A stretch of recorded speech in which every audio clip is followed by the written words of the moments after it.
This is my third time shooting this. First time, my camera was off, and the second time, well,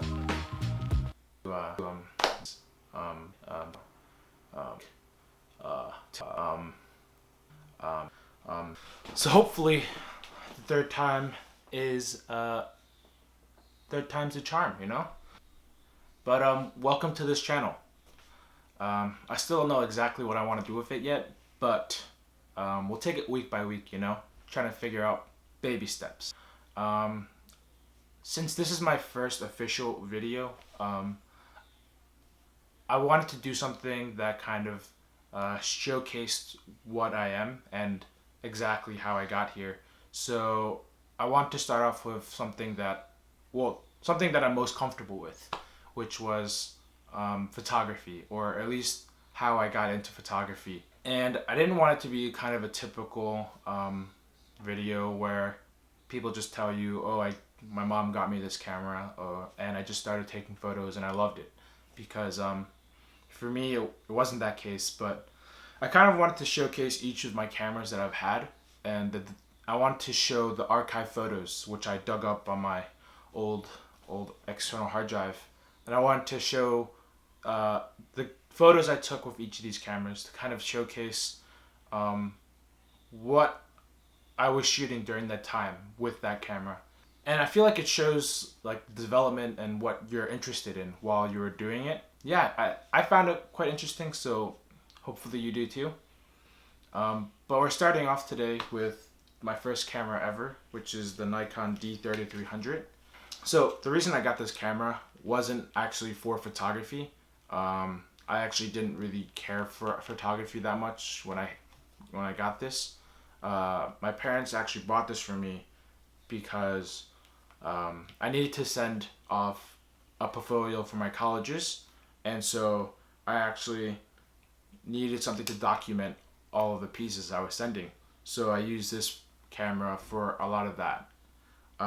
But after that, I started photographing a lot of friends, a lot of kind of relatives with this camera. As I was learning more and more about this, I started asking some of my friends, like, oh, like, what would I do, you know, if I wanted to get better at this? And I think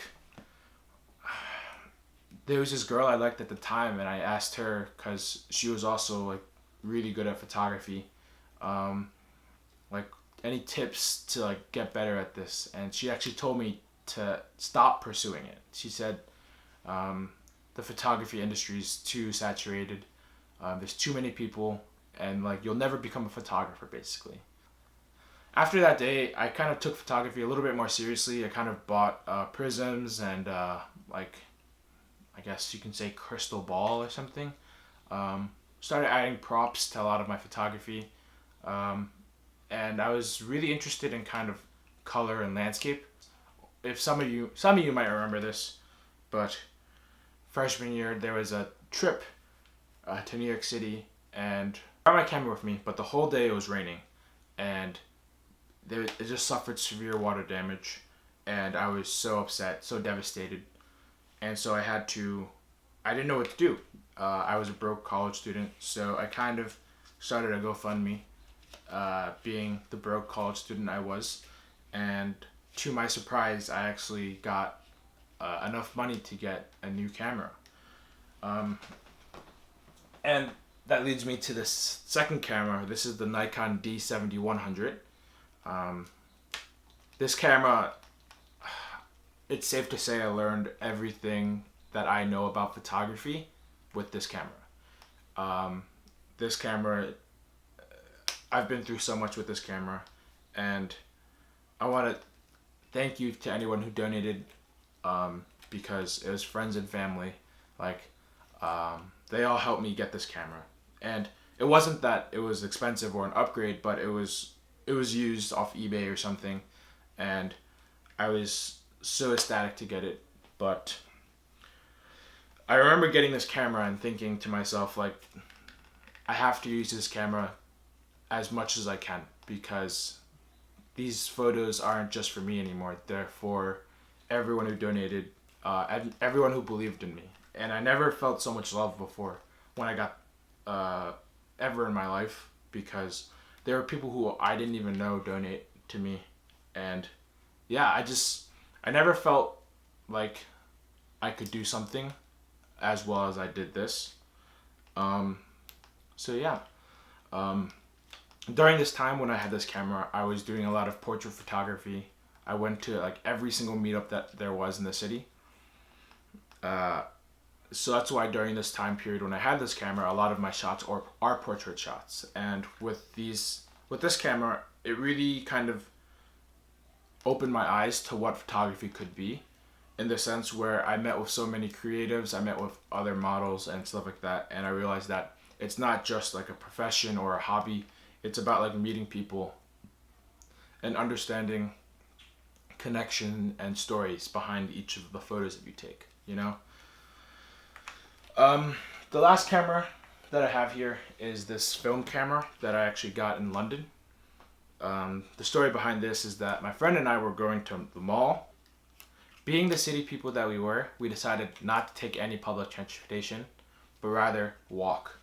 And as we were walking to the mall, we saw this kind of farmer's market along a street. And so we checked it out, and there was this guy selling a bunch of antique stuff, and I saw this camera, and I didn't know anything about film photography at that time.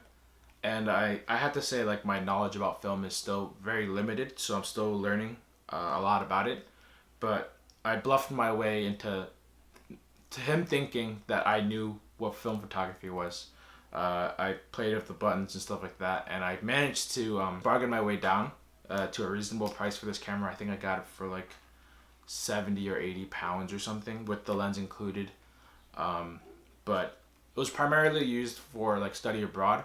When I was like studying abroad in London, I used this camera a lot because I wanted to kind of capture each individual moment as it was. And any of the film photography that you see, they're not edited, because I kind of like the simulation or the film kind of look. And I know you're not supposed to say that, but I kind of like the rawness of film. So I decided not to edit it, maybe do a little bit of cropping just to like get the edges out, but that's about it. The last camera is the Fuji X-T3, which I actually got for study abroad as well.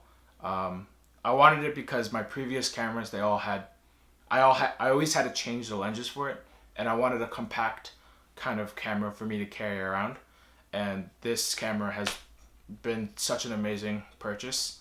And again, I haven't had this camera for that long, probably around less than a year or something. But the one really, really cool thing about this camera is that, where is it? Is that for my film class in London, I actually had to, one of the assignments was to make a photo book. And so a lot of the shots that you see here are actually from that camera. So I thought that was pretty cool. This was the first time I've ever printed out my work, and honestly, I've never felt such satisfaction. And maybe, who knows, like maybe I'll have a chance to print out some more as soon as quarantine's lifted. But yeah, so that's how I got started with photography. Honestly, you can take just as good photos with the Nikon D3300, as well with the Fujifilm X-T3. What matters the most is like you shoot, and you just keep shooting and keep staying motivated to it. Yeah. Hope to see you guys in the next one.